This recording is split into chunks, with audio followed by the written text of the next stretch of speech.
Buenos días a todos, bienvenidos a este foro del Club del Progreso que hace 35 años que se realiza regularmente durante la temporada hábil de trabajo de nuestra ciudad. El Club del Progreso es, para los que vienen por primera vez, el club más antiguo de Sudamérica, se fundó en 1852. Forma parte, junto con otros, de una liga de clubes sociales más que centenarios, y nuestro objetivo fundacional fue hacer un lugar de encuentro de personas que no piensan igual. Es decir, originariamente, al fundarse en 1852, después de la batalla de Caseros, tenía por objeto precisamente que dentro de la ciudad de Buenos Aires se encontraran gente que habían pertenecido a partidos muy opuestos como eran los unitarios y los federales. El éxito de ese tipo de medidas siempre es a largo plazo, no se logró de inmediato y ha sido, como todas las tareas de paciencia en el crecimiento social, llevó sus décadas, pero el club fue muy importante durante muchos años. Hoy, como todas las instituciones de este tipo, está, por supuesto, con una actividad más restringida, de las cuales una de las principales es este foro en el que hoy tenemos la alegría de tener con nosotros al embajador Carlos Enciso Christiansen de la República Oriental de Uruguay. Quiero destacar entre los presentes al doctor Abel Albino, que ha sido merecedor en una oportunidad del premio Club del Progreso por su tarea humanitaria.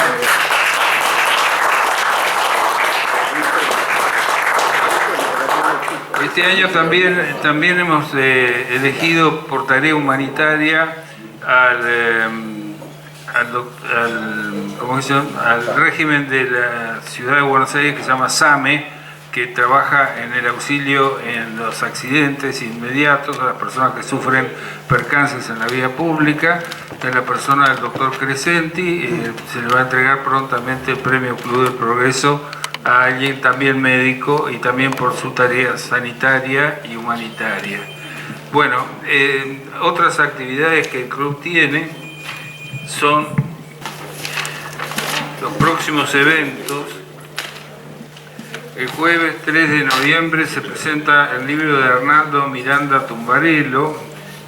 Tenemos una tertulia, presentación del libro del embajador Juan Archibaldo Lanús, el martes 8 de noviembre a las 18 horas.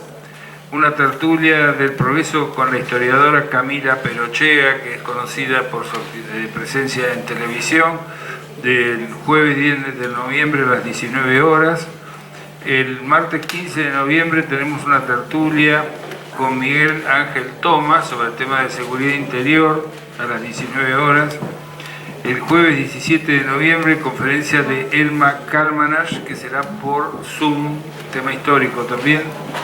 Y el martes 22 de noviembre, una tertulia con el exministro de Defensa, Horacio Jaboradena, a las 18:30. Esto refleja a la vez la presencia del club en la ciudad como un lugar de creación de pensamiento a través del diálogo. Y con esto voy a hacer cerrando ya. Normalmente esto se desarrolla del siguiente modo. Mientras se come el primer plato, hay la exposición de la persona invitada. Después se le da oportunidad de ponerse al tanto con el almuerzo. Y luego hay preguntas del público, que pedimos en general que sean preguntas y no exposiciones paralelas, porque venimos a escucharlo a él, y nos interesa que se lo explote al máximo su presencia, siendo difícil dentro de las dificultades que tienen los nutridos horarios de personas de su calidad. Bueno, muchas gracias y empezamos por lo tanto el almuerzo de hoy.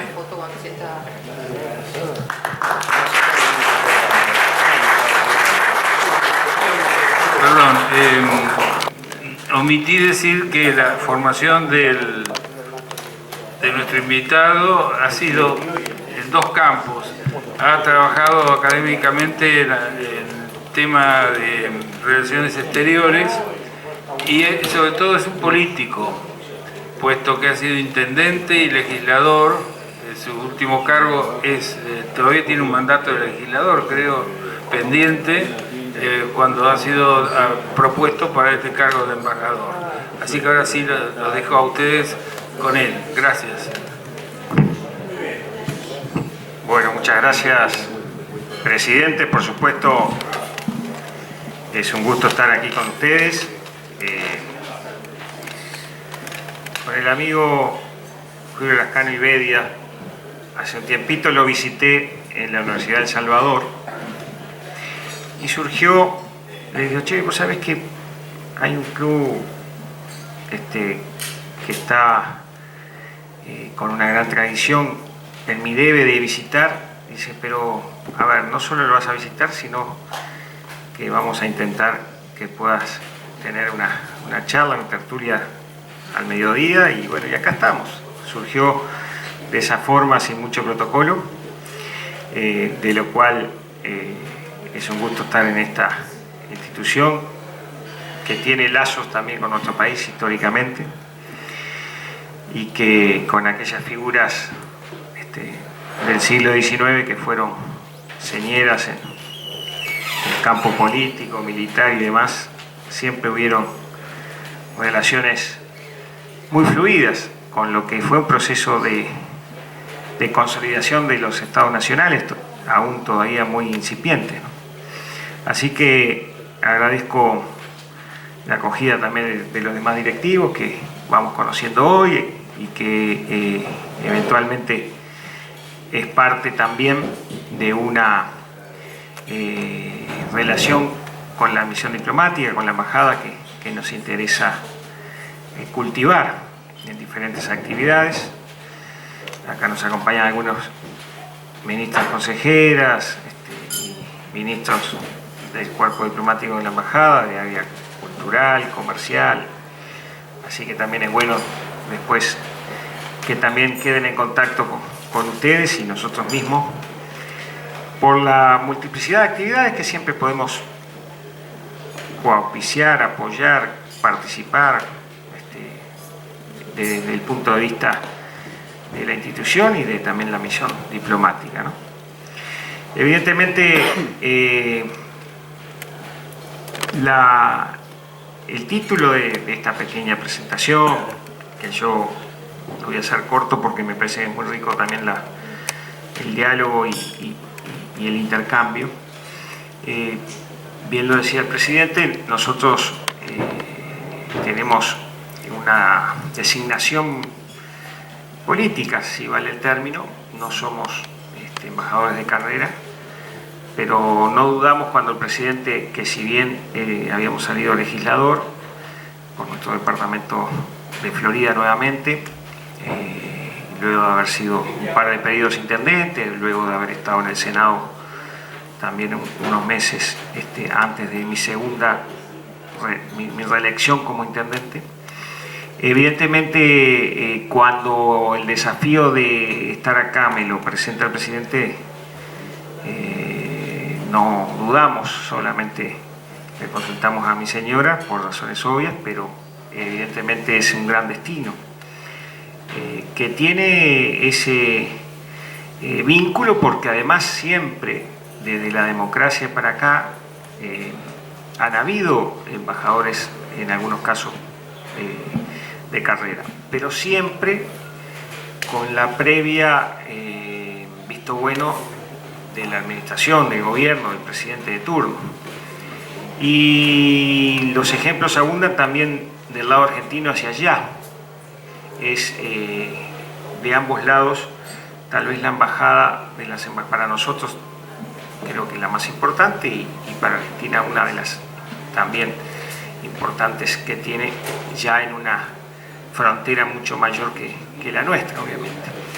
Evidentemente esa responsabilidad implica tener ese rol de trabajar y estar en los temas diplomáticos, estar en los temas del intercambio bilateral, estar atentos evidentemente a lo que ya viene manejándose a través de las cancillerías y de las diferentes áreas, pero también complementando a que la gestión de un embajador en este caso tiene también una llegada, un impacto,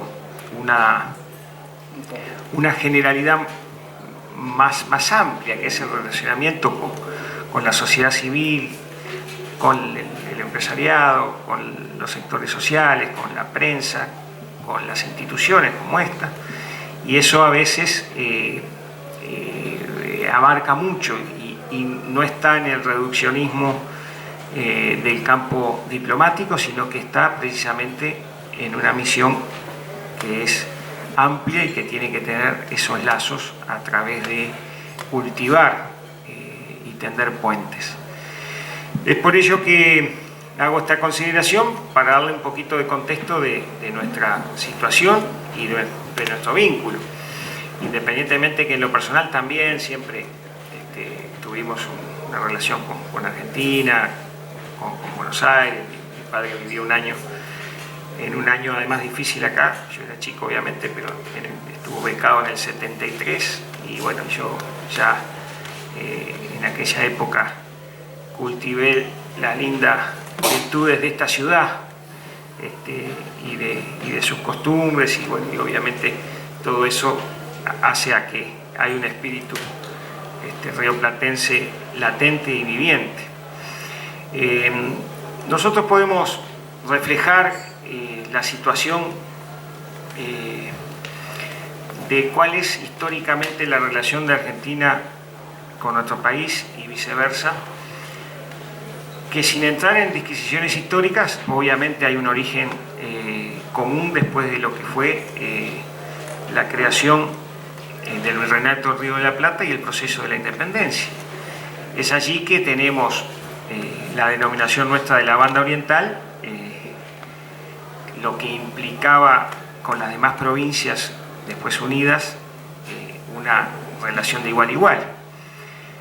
Diferentes procesos que se vivieron aquí y en toda la región llevaron a que bueno, las independencias de nuestros países se dieran de diferentes modalidades, pero siempre con ese hilo conductor vinculado a una visión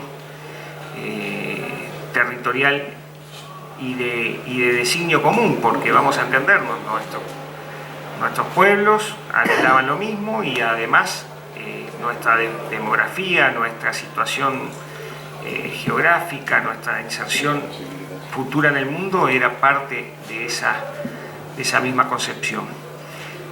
No obstante, después de nuestra independencia, con vaivenes y con dificultades y con luces y sombras, hemos tenido una importante y necesaria relación de cultivar lo que son los vínculos políticos e institucionales, diplomáticos, a través de la Cancillería en su momento y por supuesto el entramado político, económico, social que eso implicaba. Podemos decir que para ver en el contexto internacional la política de Uruguay con respecto a Argentina, una frase que yo la dije cuando comparecí en el Senado, previo a la veña para venir aquí, de Luis Alberto Herrera, que decía claramente que debemos mantener siempre un punto medio entre Itamaraty y el Palacio San Martín, pero para ello, para ese punto medio, siempre hay que estar más cerca del Palacio San Martín. ¿Qué quiere decir esto? Que históricamente la relación que tiene Uruguay con Argentina hace a que nuestro principal, geopolíticamente hablando, país vecino y hermano es con quien tenemos la relación por factores históricos directamente vinculado a llevarnos bien y a tratar de tener la mejor relación. Brasil obviamente tenemos frontera seca y es importante, y hoy comercialmente es más importante que Argentina, pero históricamente no olvidemos que venían de otro proceso imperial y que no era la misma cercanía en las luchas de la independencia y después en lo que fue la consolidación del siglo XIX de nuestros estados nacionales. Hoy podemos decir que ese vínculo con altibajos se ha puesto tal vez en el siglo XX como un elemento integrador más importante, que fue el Mercosur. Tratando de venirme un poco más a estos días, y que evidentemente esa conformación de integración fue virtuosa para nuestros países. Veníamos de procesos, y acá estábamos hablando antes de la reunión con alguna gente amiga vinculada en su momento a ALAL y al ADI desde Argentina, negociadores de experiencia.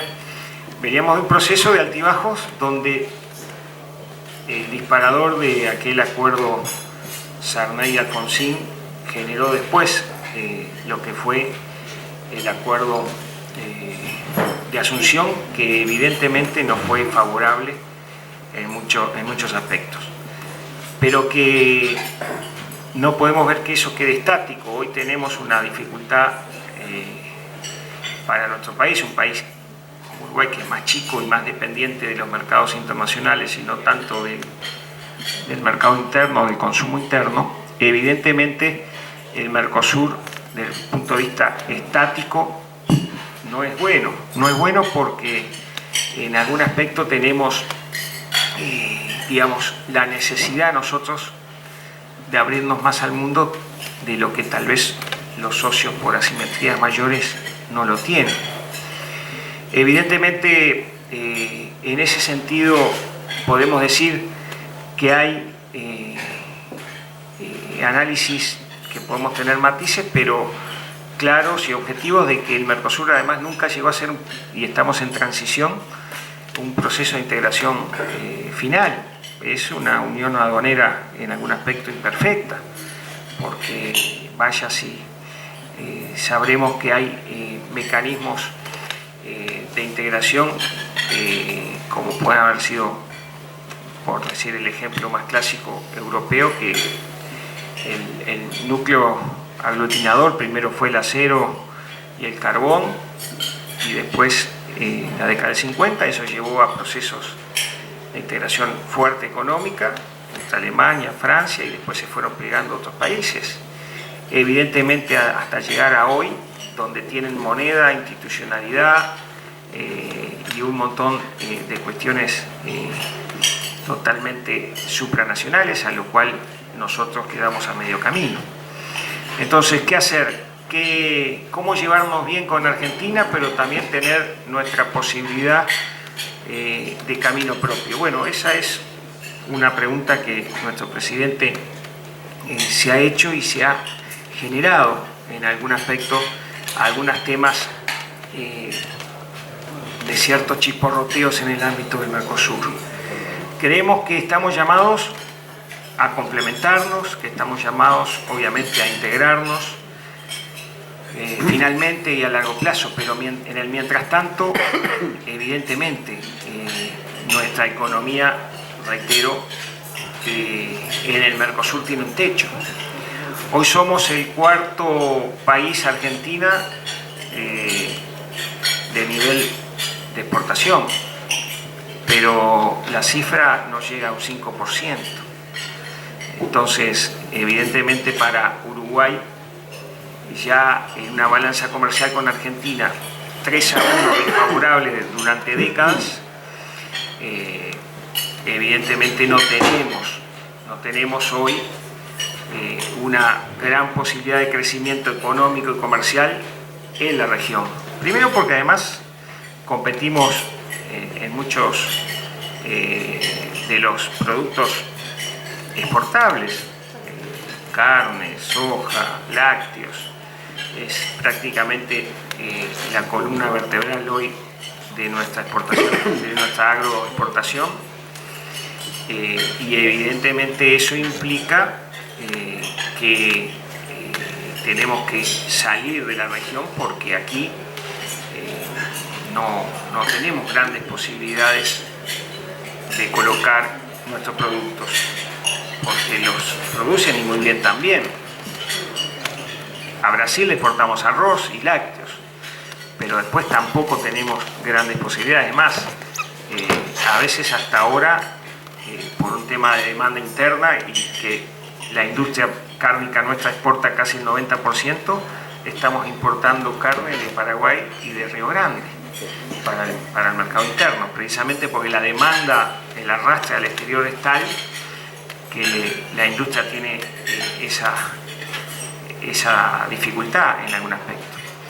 Así que creo yo que eso hay que verlo, mejorarlo. Hay una muy buena relación histórica en las 5 comisiones binacionales que estamos gestionando desde los tratados de los ríos, de los tratados Río de la Plata, Río Uruguay, el tema del de Salto Grande, la comisión técnico mixta, algunas obras que hicieron la infraestructura necesaria en los 70 y en los 80 para poder hoy tener esa ventaja en ese sentido en la región. Y obviamente hay muchos desafíos, los desafíos de potenciar la hidrovía del Río Uruguay, los desafíos de mejorar nuestra política para lo que es la pesca conjunta y los permisos en las aguas de la jurisdicción que compartimos. Obviamente todo el tema de algunas coordinaciones que tenemos que a veces intentar mejorar de futuro, como pueden ser las posturas nuestras de la región frente a los organismos internacionales, que a veces hemos tenido esa dificultad de poder generar a veces candidaturas en común que son importantes y otros bloques muchas veces lo hacen. Evidentemente para nosotros el relacionamiento bilateral va caminando bien en muchas áreas. Permanentemente venimos generando el acompañamiento a diferentes ministerios, de delegaciones, de organismos, de ministros. Creo que el desafío mayor en estos tiempos en la agenda es una mejor estrategia para la coordinación de políticas energéticas que no tenemos. Ya no digo el Mercosur, a nivel de Uruguay, que lo único que podemos lograr históricamente es comprar gas y vender energía eléctrica en momentos de demanda de energía. Pero ojalá podamos tener más a largo plazo la posibilidad de generar acuerdos y estamos expectantes con la situación de Vaca Muerta que nos genere negociaciones futuras para poder tener la previsibilidad del gas que Argentina mande a Brasil también, pero que pase por Uruguay y nos deje también virtuosamente el complemento a una matriz energética que ya es bastante amplia, en nuestro caso prácticamente 90 y pico % de energías alternativas, pero que el gas hoy puede ser para la industria y para los domicilios del interior del país algo muy interesante de poderse lograr esta cuestión. Así que hoy tenemos una agenda bastante activa, perfectible, podría ser más dinámica, podría ser aún mayor. Hoy hablábamos aquí con el vicepresidente también de ese proyecto siempre medio quimérico, si vale el término, del puente Buenos Aires-Colonia, pero que es también esos desafíos de infraestructura que muchas veces se trató de lograr o por lo menos de avanzar. Y tenemos, reitero, la necesaria designio de nuestra gente, independientemente de los gobiernos de turno, de llevarnos bien. Así que esa es nuestra vocación, también esta relación bilateral, que no es solo comercio, pero que es importante mejorarlo, que no es solo los puntos que les comenté, pero que es también plausible de dar un salto en ese sentido. Así que, en términos generales, sin profundizar nada, porque era una presentación un poco genérica, yo los dejo por aquí. Estoy hojeando una empanada muy buena, ya supongo va a venir en viaje, pero mientras tanto escucho también alguna reflexión o algunas preguntas que ustedes puedan tener, y muchas gracias por ahora.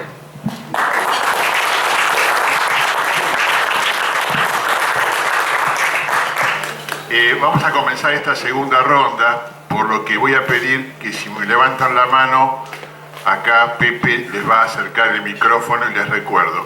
Si es posible, una pregunta para que todos podamos dar una primera vuelta y después quien quiere repetir, respetando a aquellos que están antes, lo puede hacer. Gracias. Pepe, ahí tenés un minuto. Mi pregunta está relacionada con el desarrollo en Uruguay de las energías renovables, donde ustedes han trabajado muchísimo. Y mi pregunta es ¿cómo están los proyectos de hidrógeno verde que se están comentando mucho últimamente? Bueno, bien, como dije hoy muy brevemente, Uruguay tiene el 97% de la generación estable a través de energías alternativas. Fundamentalmente con una política que tuvo anteriores gobiernos,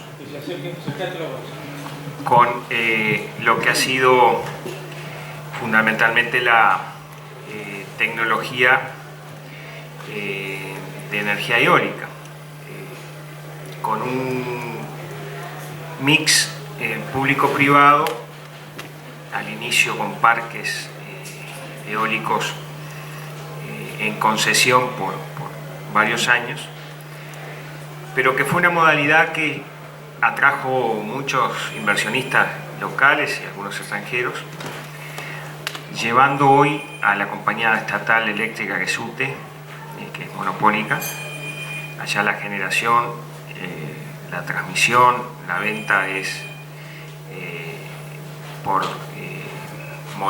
históricamente por monopolio de UTE desde el año 22, si no mal recuerdo la memoria, y se liberalizó para el tema de la eólica la generación, o sea que hoy y la modalidad contratos con licitación mediante para la venta. Eso anda bien y está muy estable, muy por suerte. No quita que el ministro de Industrias haya generado algunas tratativas y algunos llamados para poder explotar lo que tal vez sea una tecnología que hoy es cara, pero que se viene a nivel mundial, como es el hidrógeno verde, que en este caso estamos viendo la fuente de generación y cómo podemos atraer empresas para que puedan invertir y que sea sustentable, donde habrían además algunas compañías navieras, donde habría demanda europea en conversaciones, por lo que implica la baja de los costos. Pero voy a usar el término verde, que todavía está un poco verde. Hay una estrategia, pero no es una cuestión de inminente resolución, porque hay como un llamado genérico de interesados y de ofertas para la explotación en diferentes modalidades técnicas, no tecnológicas. De todas maneras, aquí está el departamento también económico comercial de la embajada, que están en el tema. Después yo les pido que intercambien tarjetas porque le podemos ampliar ya con elementos bien técnicos de en qué situación se está y vincularlo eventualmente con las autoridades nuestras de allá.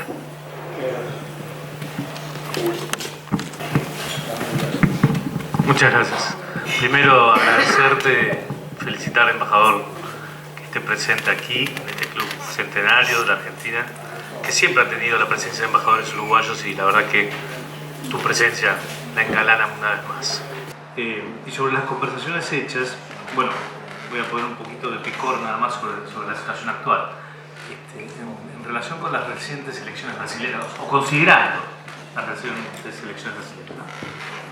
Existe una mirada institucional hacia el Mercosur por parte de la diplomacia en general, bastante común sobre la necesidad de cambios o reaperturas, bajas del arancel externo común, liberalización, formatos para volver a hablar de negociaciones con la Unión Europea. Y muchos de los argentinos creemos que el Uruguay, en esta cultura institucional política que muchos admiramos, tiene un rol para jugar muy importante.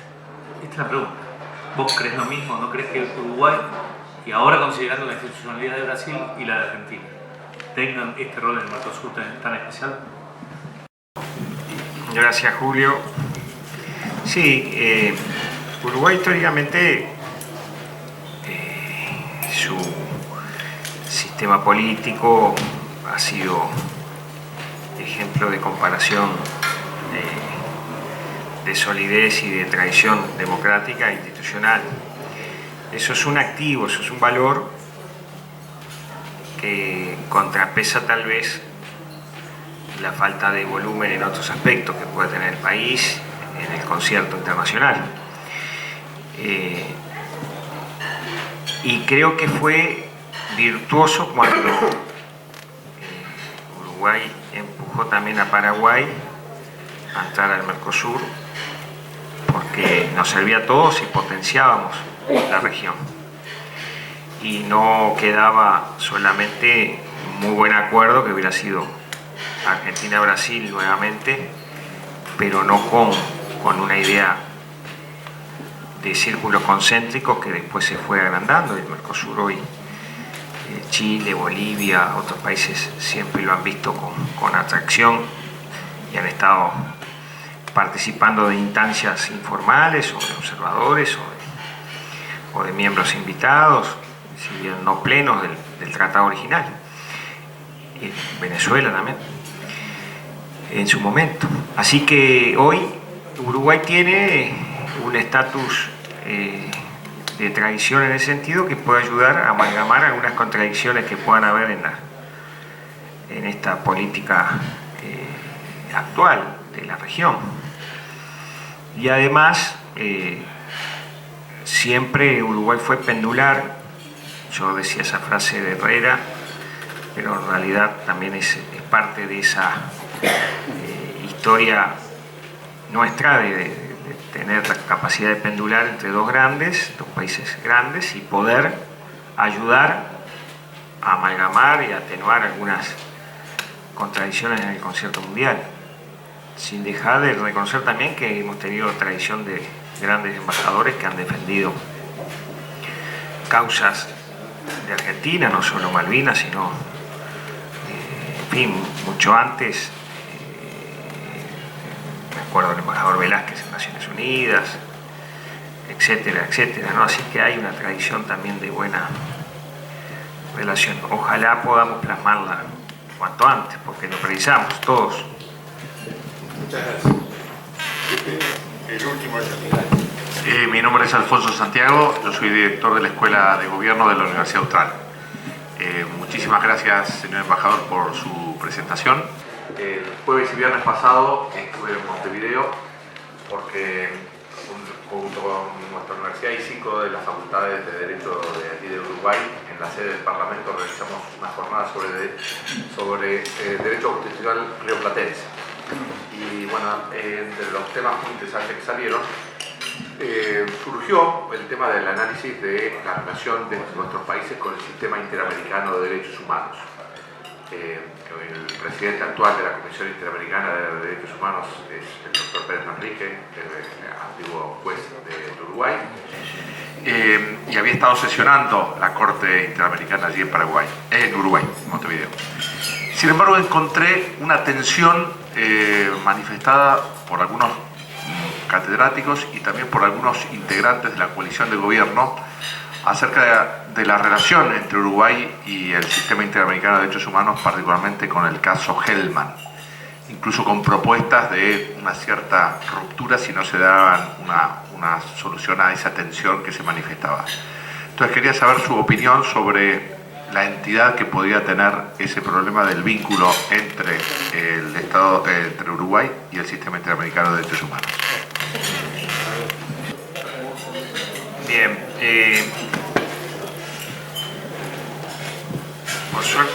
por suerte vine con diplomáticas que me van a asistir en este tema,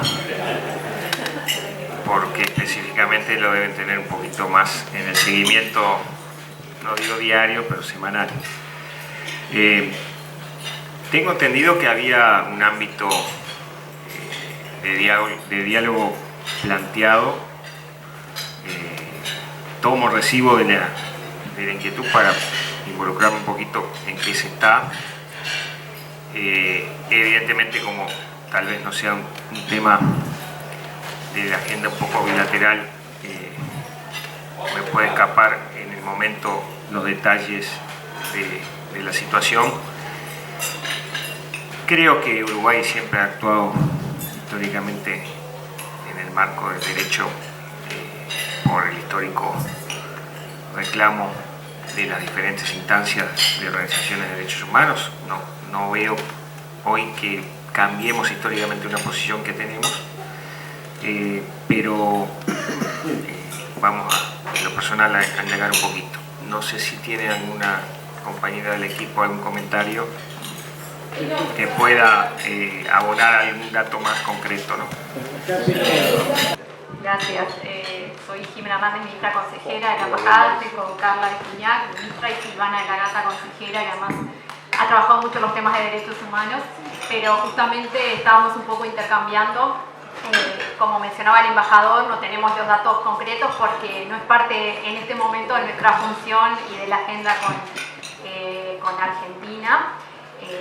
Pero sí, lo que podemos quizás agregar es que Uruguay cumplió en el caso que se plantea, pidió disculpas como Estado, hizo un resarcimiento y bueno, ratificar un poco lo que comentaba el embajador de que Uruguay en materia de cumplimiento con el sistema interamericano de derechos humanos y no lo digo, creo que objetivamente, más allá de ser uruguaya, creo que es un ejemplo, o ha sido un ejemplo en la región y en el cumplimiento, sí, exactamente de los compromisos. Así que bueno, nada, creo que agregar un poco eso. No sé si mis colegas acá quieren sumar algo más sobre el tema. Bien, así que bueno, eso como comentarios que podemos aportar. Gracias. Embajador, soy Pablo Virasoro, soy el actual vicepresidente de la Comisión Cascos Blancos de Cancillería Argentina. Quería su opinión o alguna pista en relación a las recientes declaraciones del electo presidente en Brasil, Lula, sobre el interés de Brasil en reactivar UNASUR. A reactivar la UNASUR. Tema que nos toca en particular el sentimiento en la Argentina, teniendo en cuenta la actual presidencia argentina de la CELAC, porque en cierta forma son espacios que compiten en alguna medida dentro de Sudamérica.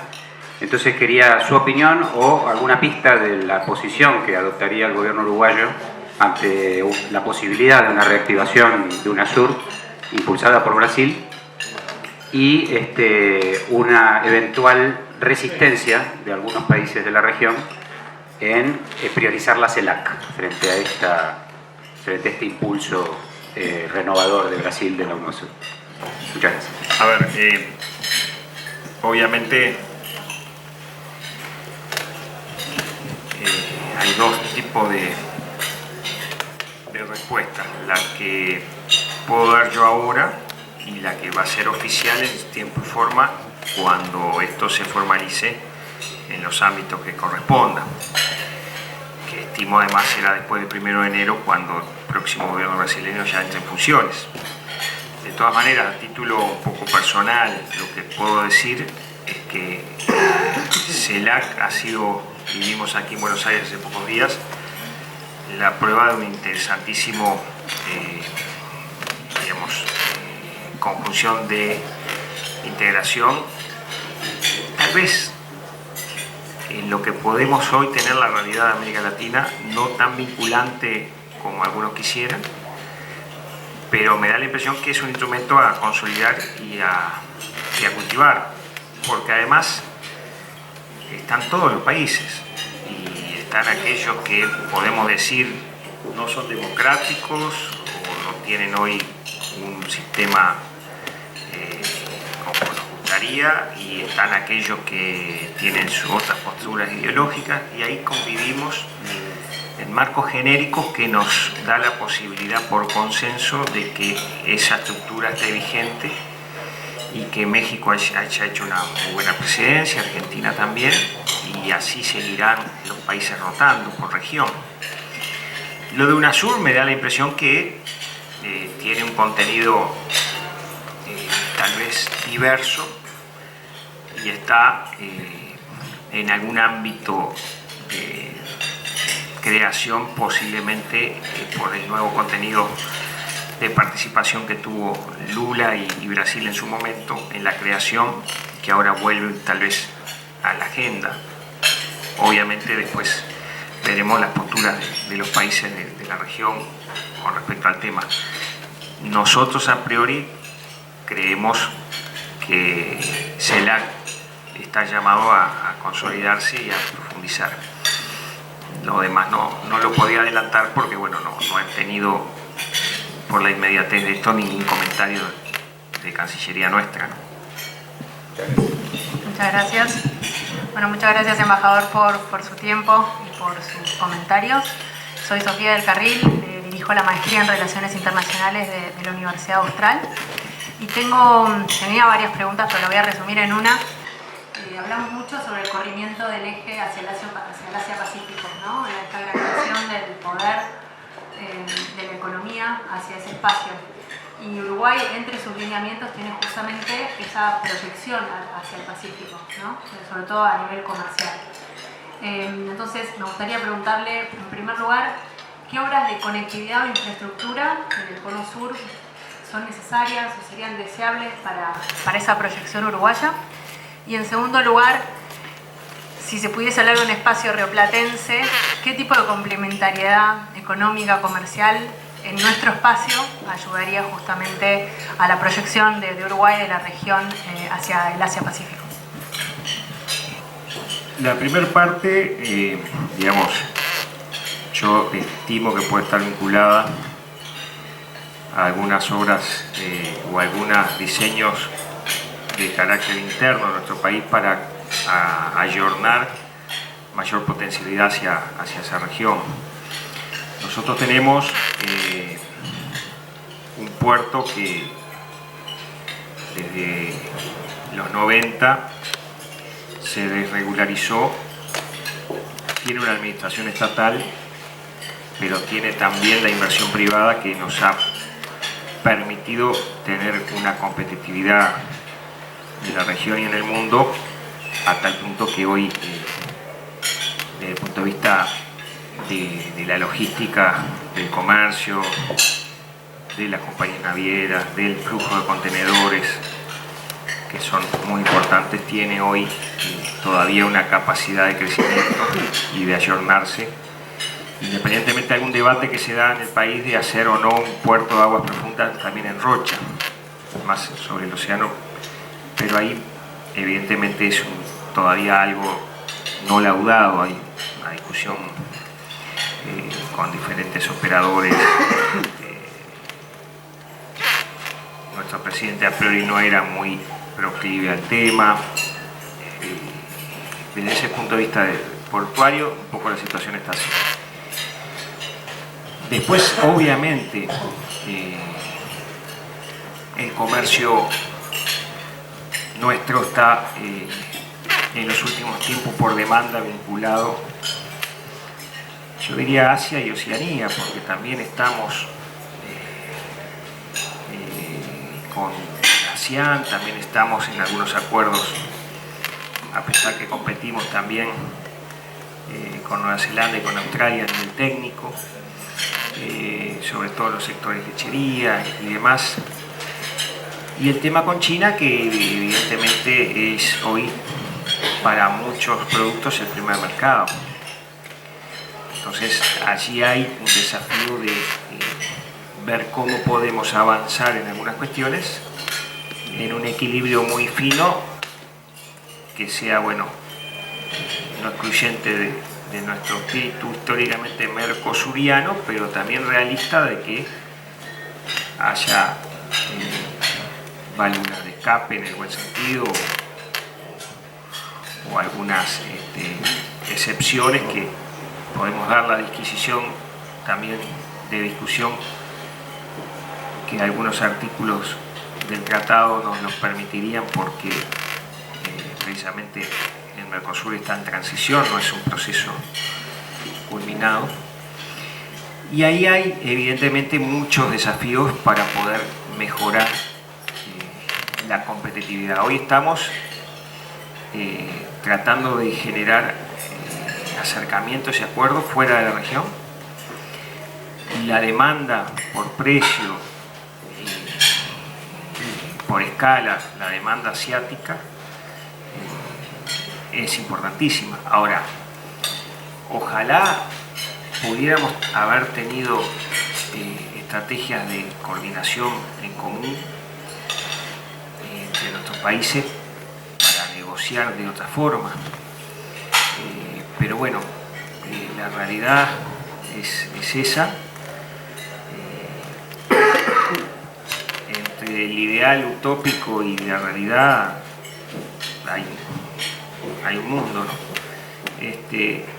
¿no? Reitero, no dejamos de ser parte de la vocación integradora, pero también Uruguay, si no se abre, ya estamos en una dificultad de crecimiento, porque en la región tenemos buenos cupos, tenemos en algunas áreas textiles, autopartes, química, petroquímica, buenas lácteas para Brasil, para aquí otros insumos importantes, pero ya eso no nos mueve la aguja como país. Para dar un salto cualitativo precisamos abrirnos y salir un poco de la región. Y obviamente la demanda asiática y la demanda china específicamente es importante, sin dejar nuestras particularidades, sin dejar nuestras idiosincrasias como debe ser. En el mismo contexto de la pregunta, acá en un momento hace 3 o 4 meses surgió con todos los temas de la hidrovía el canal Montevideo versus el canal Magdalena, ¿no? La idea del proyecto de ampliar el puerto de Montevideo y auspiciar que justamente atraquen barcos de gran escala a los efectos de poder hacer un servicio, digamos, más chico de transbordo a lo que es el Río de la Plata, a mejor dicho, lo que es en Buenos Aires. ¿Hoy eso es una realidad que se está concretando?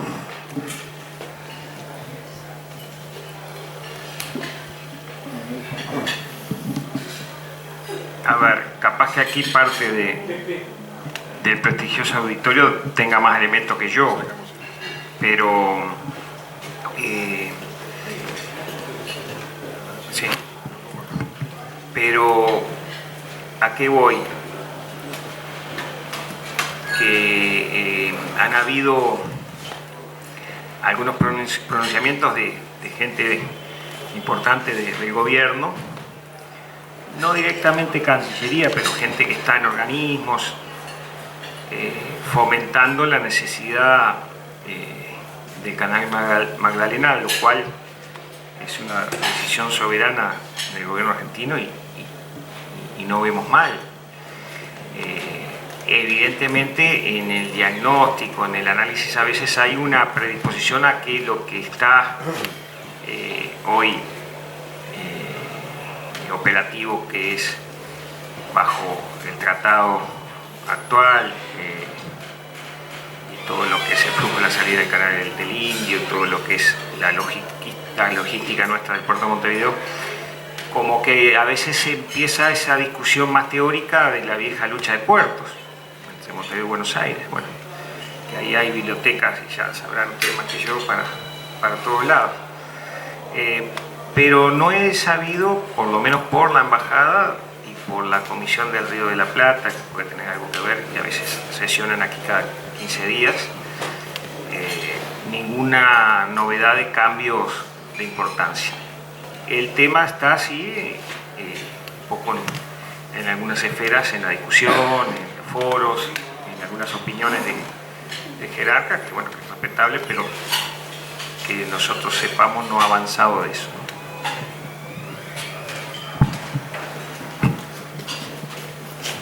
Ya le acercamos. Buenas tardes, señor embajador. Soy Gerardo Lucas Samuilo, presidente de la Confederación de Colectividades, Culturas y Tradicionalismo de la República Argentina. Le voy a plantear un tema realmente preocupante para la Argentina, que son los jóvenes. Los jóvenes quieren irse del país. Y esta crisis, quizás esto supere a la migración del año 2001-2002. Ahora bien, en el ámbito, la pregunta vinculada está con el tema comercial, cultural y de crecimiento. Belgrano decía que produzcamos zapatos y no cueros. Es decir, lo que yo escucho permanentemente es que no tenemos plan, y además de no tener plan, solamente somos productores de elementos primarios. Desde las economías locales y desde el Mercosur, ya a gran escala a nivel regional, ¿tenemos alguna posibilidad de comerciar, teniendo en cuenta además que se ha globalizado el mundo? Países tan lejanos como Singapur, Vietnam y demás, que también están alejados de los países centrales, producen y a gran medida. Nosotros, desde Uruguay y de Argentina, desde el Mercosur, ¿tenemos esa posibilidad o solamente nos quedamos en los productos primarios?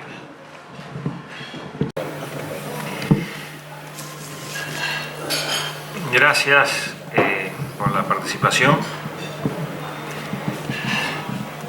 Después yo le voy a pedir a la gente del equipo de la embajada que se conecte también con ustedes por el nexo con los consulados nuestros, con el tema colectividades.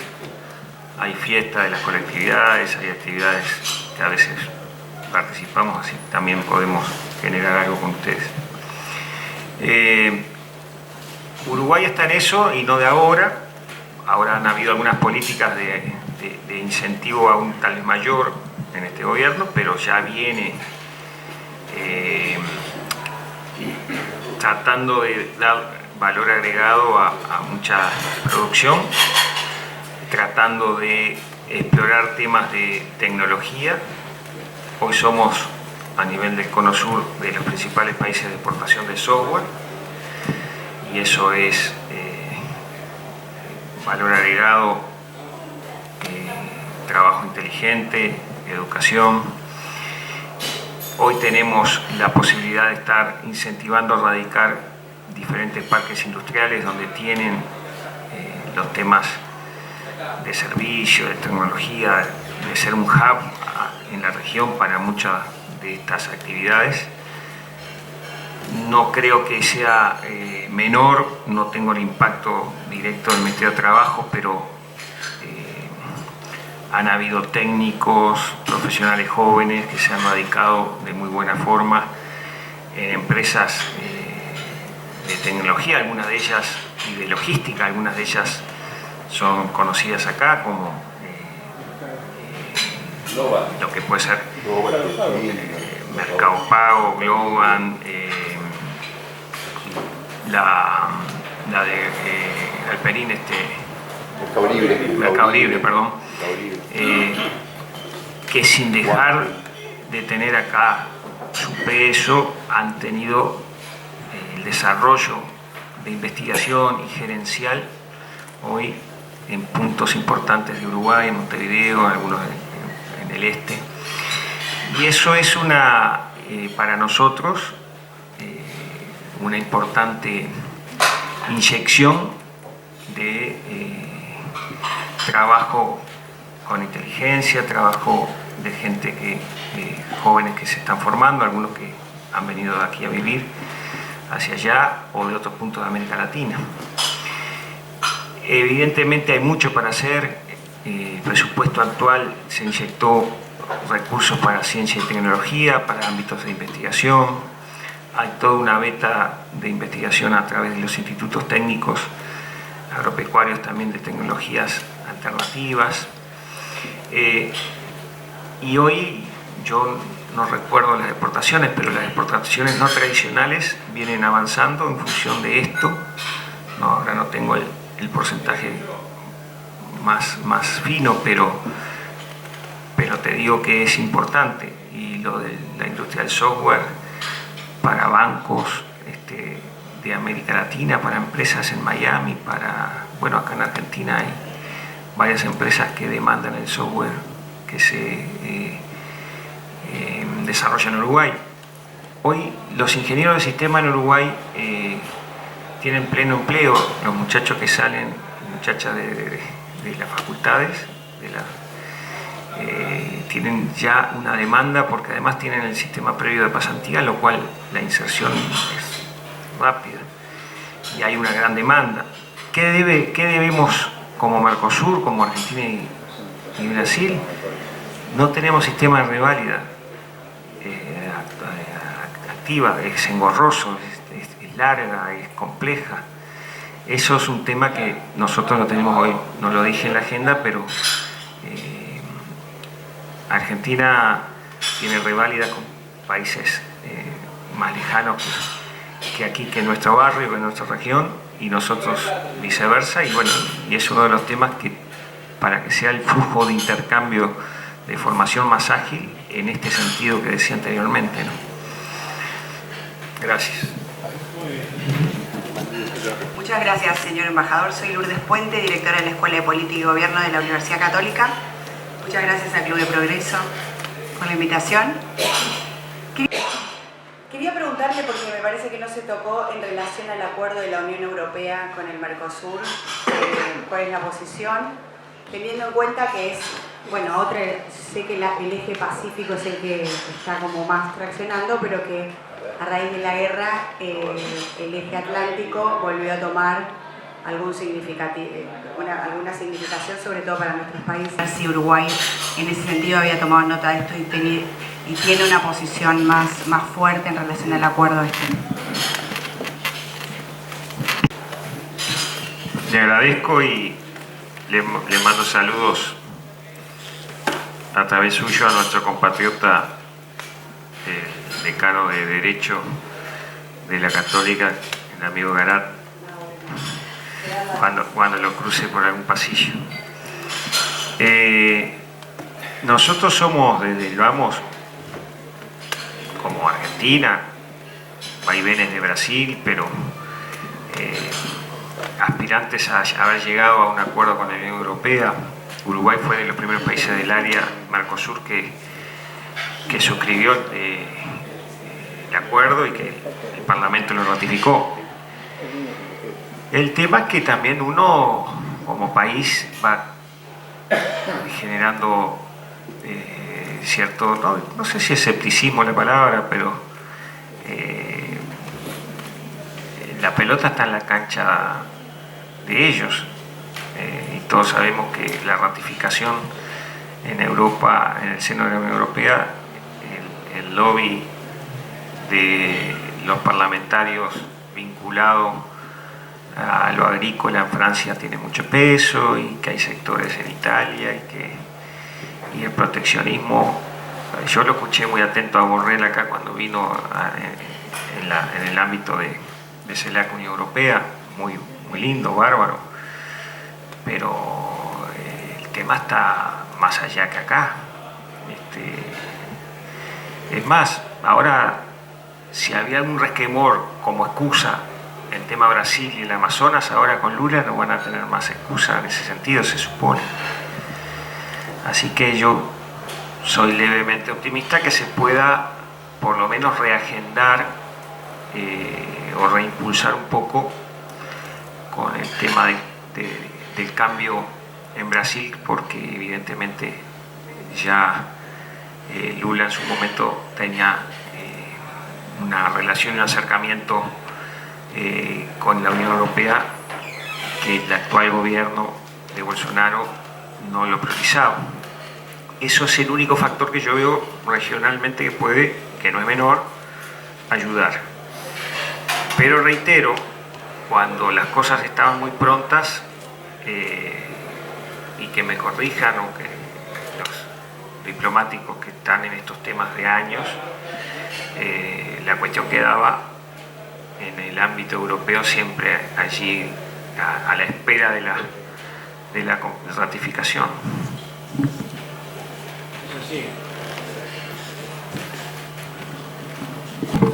Tomo de vuelta una pregunta, embajador, antes que coma el flan. Sí. Se comió el primer plato, comió el segundo. Esta mesa se ha manejado con una destreza protocolar propia de las grandes cancillerías. Le quiero contar a todos para dar una nota de color a todo esto. Guillermo Lascano Quintana es el eterno presidente del club. El dueño. Entonces, si ustedes lo escuchan hablar y esos comentarios que siempre son tan ajustados, lo hace como dueño, como patrón de estancia, ¿ok? Aparte, su bisabuelo, chosabuelo, fue paunero, que tuvo cuarto abuelo. Imagínense que ayer Azareto habló sobre la guerra del Paraguay y lo nombró 3 veces al cuarto abuelo paunero, el cual lo caracterizaba por el mal carácter que tenía. Era un hombre que iba a la guerra con decisión, coraje y mal carácter. Quisiera agregar algo. Había nacido en Colonia del Sacramento cuando formaba parte de la República Oriental del Uruguay. O sea, lo cual... Es decir, que tenía doble nacionalidad, argentino y uruguayo. O sea, quiero que sepan quién tenemos acá sentado en la cabecera, el cual respeto y quiero mucho, pero a veces te saca ese carácter del cuarto abuelo para arriba. Pero le sacaron el plato de la comida principal. No, pero viene... Yo ya pedí que me lo envuelvan. Claro. Es un club con tupper este. Quiero que sepan que estamos muy modernizados. Quería simplemente tener una idea. ¿Qué piensa el embajador sobre estos nacionalismos que van apareciendo ahora? O sea, la globalización llevó a mercados internacionales y éramos todos hermanos. Y de repente aparece una corriente que cada país empieza a aparecer sus derechas, sus ultraderechas, derechas radicalizadas, y pelean por su propia economía cerrando sus fronteras. ¿Esto es una tendencia para quedarse o es una tendencia del momento?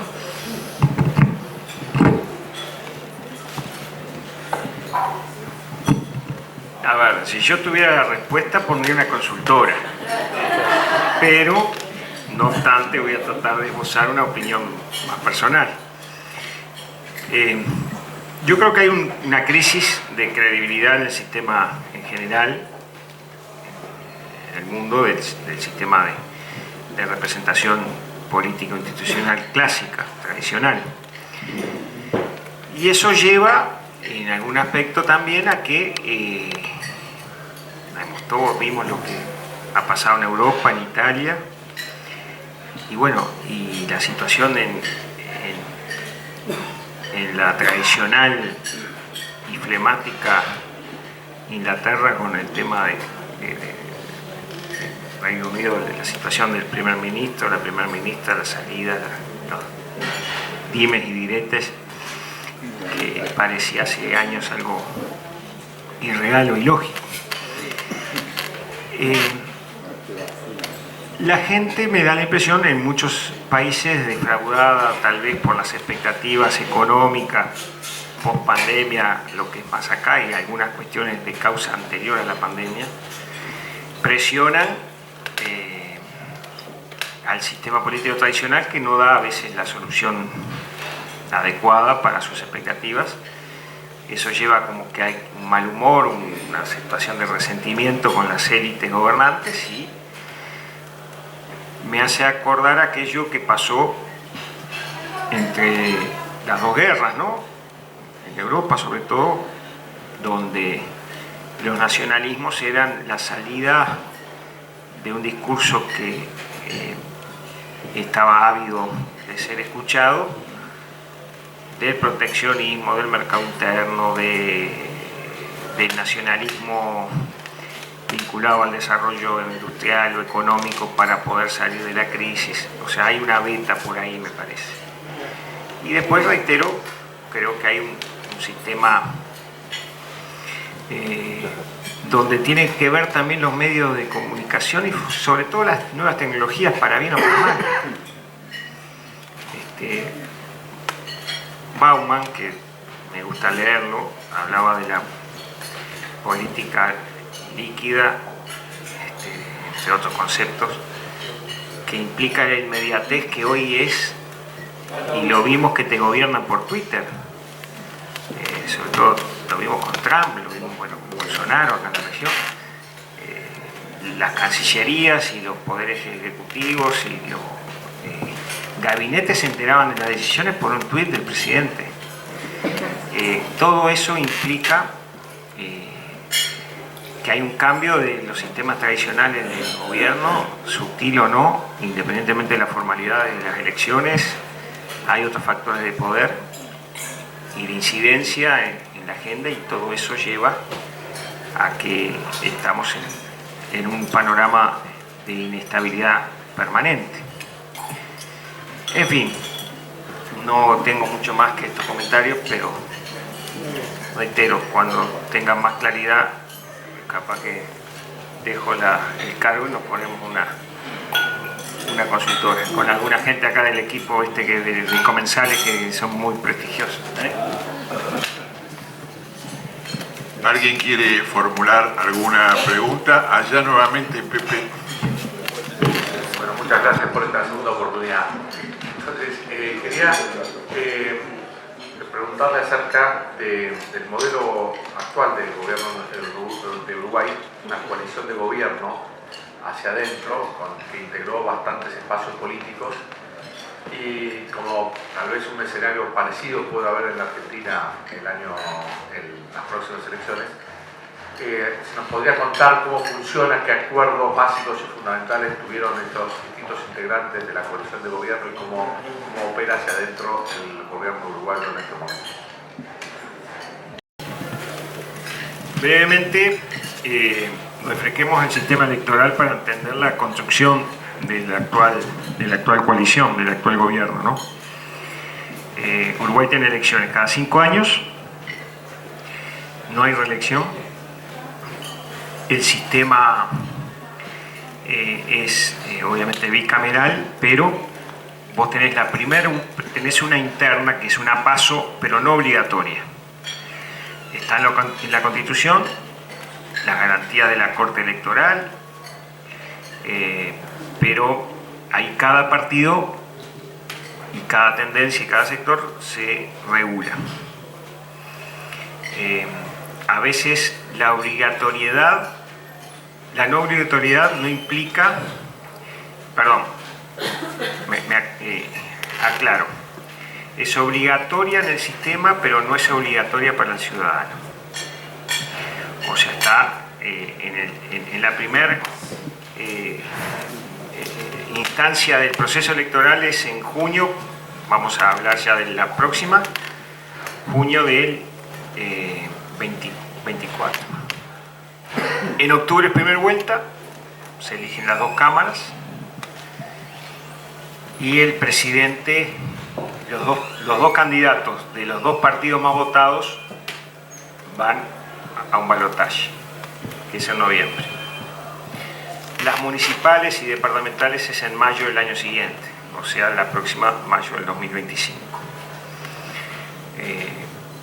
Sistema unitario, el país, no hay conformación de Senado como aquí a nivel federal, a nivel de lo que puede ser otra conformación histórica.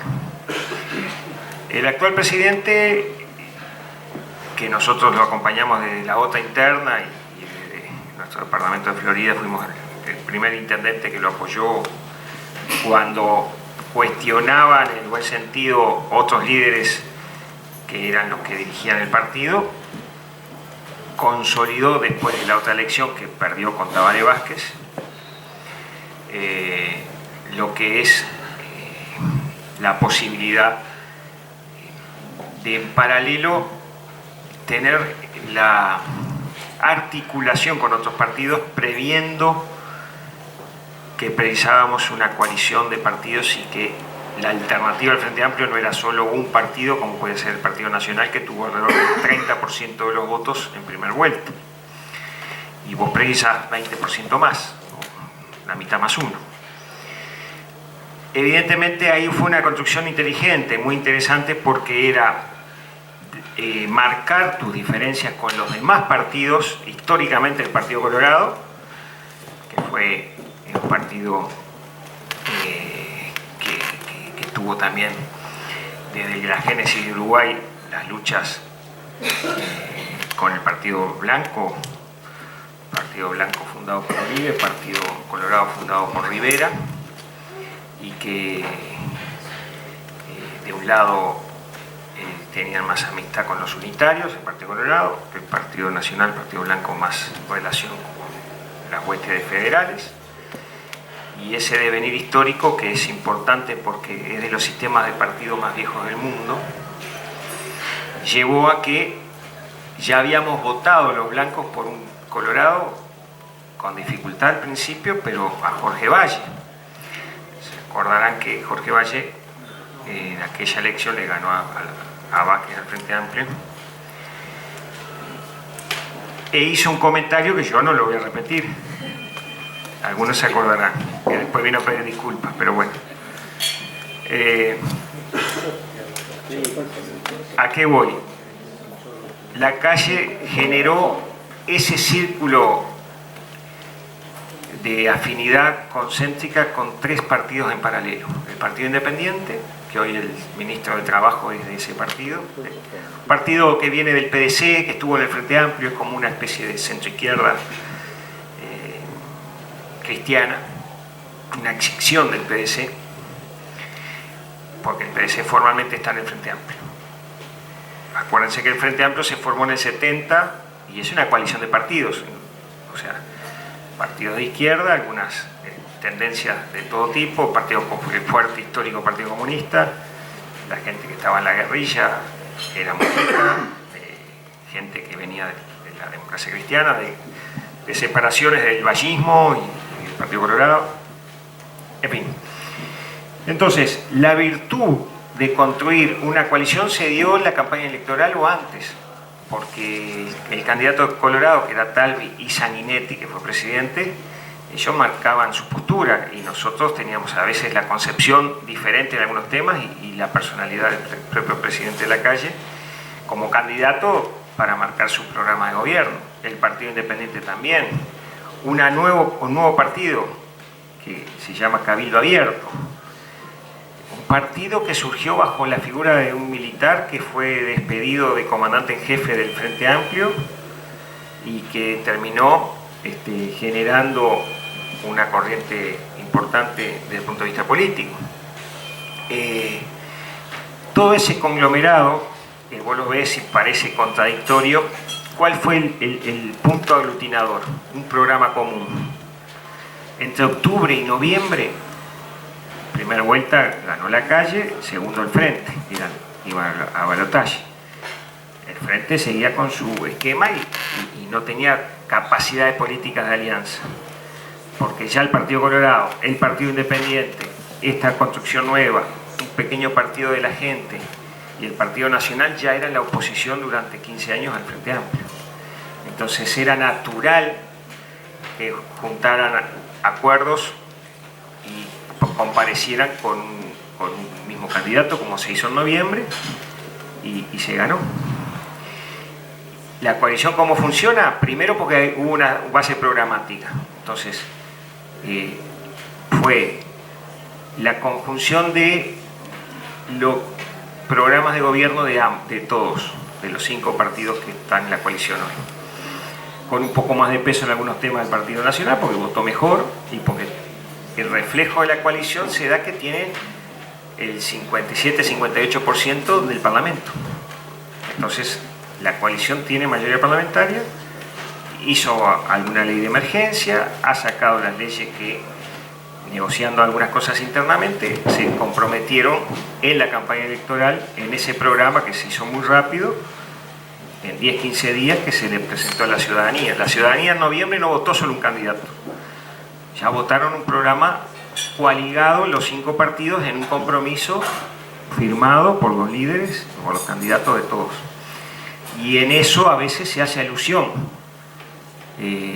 para cumplir las cosas que se están haciendo, y lo que no está ahí, hay negociaciones aparte, como ahora una reforma previsional que se está acordando, que es de largo plazo para tratar de evitar algún colapso si no se hace dentro de poco del sistema previsional.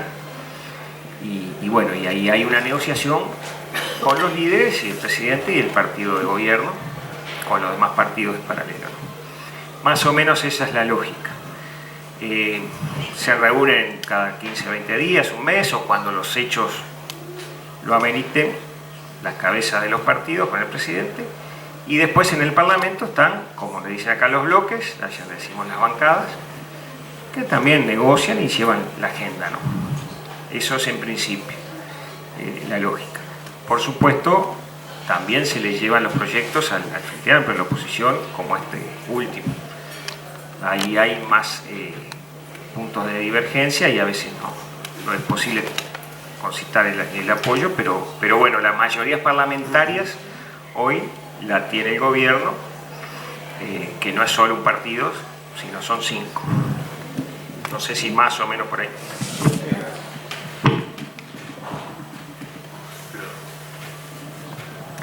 Lo voy a llevar ahora al embajador a un tema muy propio de Uruguay. El fútbol. ¿Te gusta? Yo sabía que quiero que sepa que estaba ensayado esto. ¿Vieron que bien que salió, no? Es un embajador de fuste. Realmente la juega muy bien. No, quería preguntarte porque hace 45 años que frecuento Uruguay y veo que están sufriendo del interior una emigración hacia lo que vendría a ser los departamentos con mayor ingreso. Colonia, lo que es Montevideo, lo que es Atlántida, lo que es Maldonado, con casi una ausencia del interior de Uruguay, que también es parte de Uruguay. Creo que es un problema porque recién mencionaste el tema previsional, que creo que lo ganó Lacalle por muy poco margen respecto a la posición, y tenés una situación en la cual no se van generando nuevos puestos de trabajo. Y tenés un altísimo nivel educacional, o sea, creo que Latinoamérica es el país que tiene mejor performance en cuanto a la educación, que también está integrado por los gremios ahora, tengo entendido, que es otro de los temas que están surgiendo en Uruguay. ¿Hay una política para poder distribuir hacia el interior y evitar esa migración hacia, vamos a decir, todos los departamentos costeros?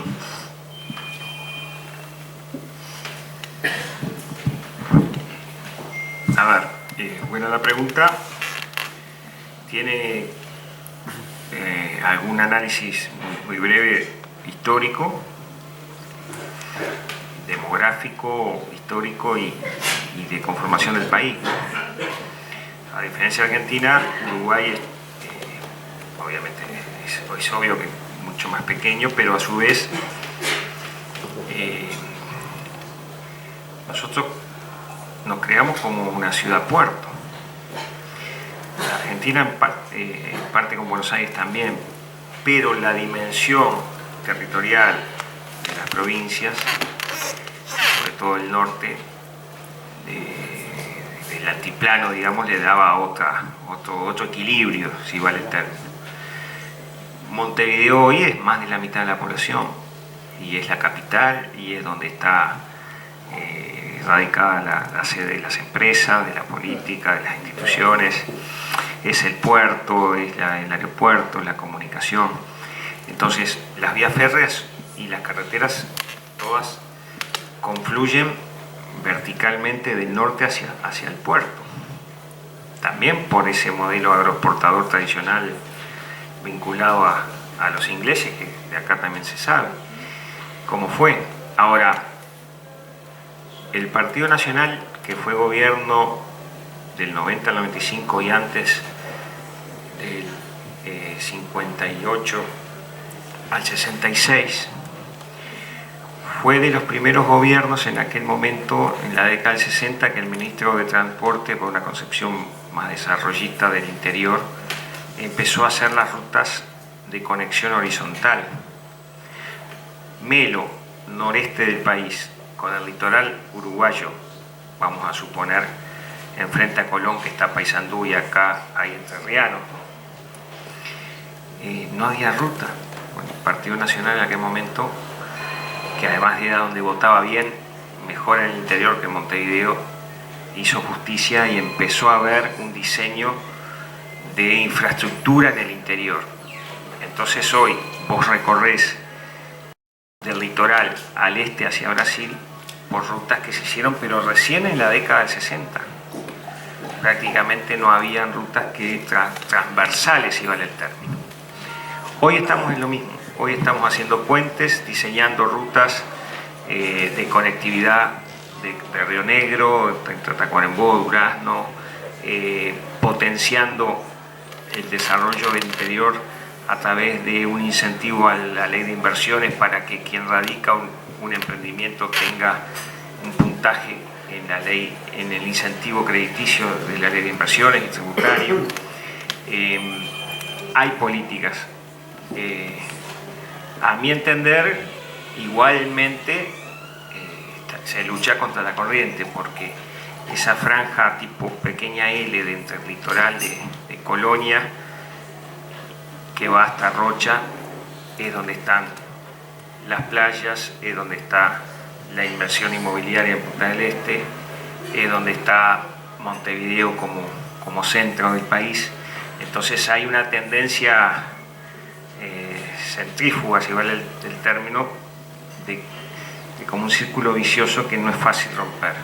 Hay políticas sectoriales, los ministerios, el Congreso de Intendentes, pero evidentemente Uruguay tiene ese problema macrocefálico de su capital, que es más de la mitad de la población del país. Y además esto abonado con un estudio que hizo un sociólogo Calvo, que hay una crisis demográfica de la tasa de natalidad 0,4, casi ni de reposición. Entonces hay un problema también demográfico, abonado con la expectativa de vida que se ha alargado. Entonces ahí tenemos, por eso el gobierno también ha hecho una política de atraer gente de otros lados, no solo de Argentina, bajando los temas fiscales, generando apoyo a la inmigración para dinamizar un poco el país también con componentes de afuera.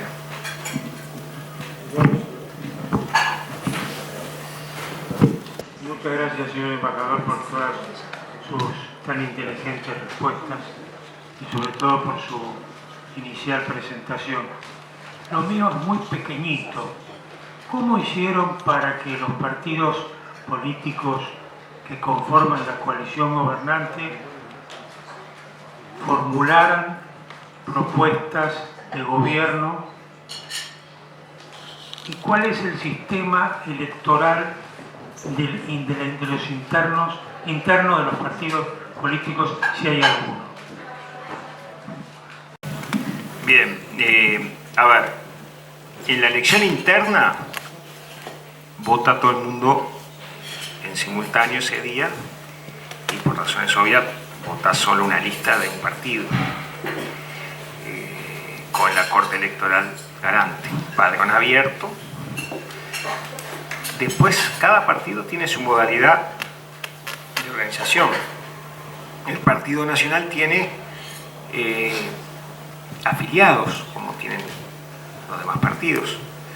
La izquierda tal vez tenga un poco más de culto al carné, sobre todo la izquierda marxista tradicional. Pero en Uruguay incide en el partido, en la interna, la gente que va voluntariamente a votar. Porque de esa interna salen después proporcionalmente las convenciones de los partidos. En el caso del Partido Nacional son 500 convencionales que eligen un directorio de 15 por el periodo electoral, por 5 años. Y después está esa mistura entre los partidos que tienen diálogo en una previa electoral y los líderes, ¿no? Sanguinetti, si no hubiera tenido algunas conversaciones personales con Lacalle, hijo, que es el actual presidente, y de ponerse de acuerdo y sintonizar, no hubiera hecho campaña fuerte, importante, como la hizo en ese mes de octubre y noviembre. Y bueno, y la izquierda tiene otra lógica, porque además, por necesidad político-electoral, ellos hace años están juntos y no se dividen, de un proceso que fue diferente. Creo yo que es un sistema sólido porque además evitas las transfugadas. Yo si saco una lista en la interna y me va mal, porque la interna ordena las listas del Senado y diputados, no me puedo ir con otro partido, eso está en la ley electoral. O sea, yo soy del partido blanco, saqué una lista, me fue mal, no puedo irme al Cabildo Abierto o al Frente Amplio en octubre a ser candidato a diputado. Automáticamente, en el momento que yo estoy en una lista, por ese periodo, tiene que pasar un periodo entero, no puedo comparecer en otro partido. Eso es la solidez del sistema de partidos, porque si no, se imagina que vienen, o a uno le va bien o mal, y trae 10 millones de dólares, y es candidato a la presidencia inventando un sello de goma. Eso no pasa y eso es una especie de autopreservación de todo el sistema político con un acuerdo de largo plazo de la reforma electoral y constitucional del año 96, que todos los partidos allí se pusieron de acuerdo en esta ley electoral.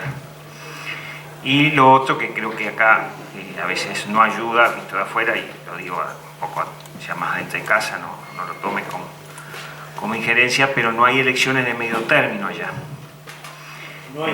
Entonces, para mal o para bien, vos tenés toda la tirada, los 5 años, hay plebiscito, como hubo ahora de la ley de emergencia, hay posibilidades constitucionales de oponerte a algo. Pero no hay ese castigo o no que puede ser tomado una elección a la mitad del periodo. El Parlamento queda firme 5 años. Muchísimas gracias. Todo esto se puede ver, si ustedes entran a Foro del Progreso, van a encontrar las grabaciones de la gran mayoría de las charlas que hemos tenido este año. Todavía no se subió la del Conadamón de la semana pasada, pero yo calculo que ya estará la semana que viene, ya estará. Así que hay cierto retraso. También tenemos mensualmente sale la Gaceta del Progreso, que se ve por cualquier buscador de Google o cualquier otro. Si ustedes buscan Gaceta del Progreso, y tenemos el material que publicamos todos los meses. Como reconocimiento por su paso, le hacemos entrega al embajador de un libro con la historia del club, hasta cierta... 150.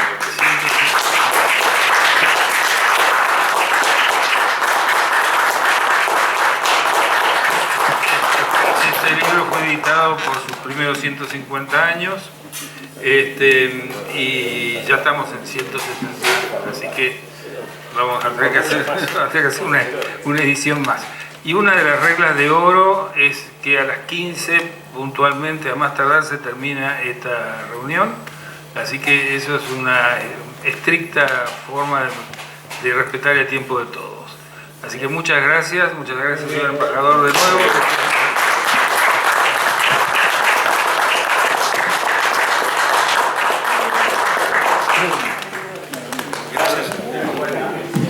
gracias a ustedes. Y yo en la primera tanda me quedé sin tarjetas, pero Julio tiene mi móvil, que quien lo precise oportunamente a la orden, y el equipo aquí de la embajada también. Gracias y a las órdenes.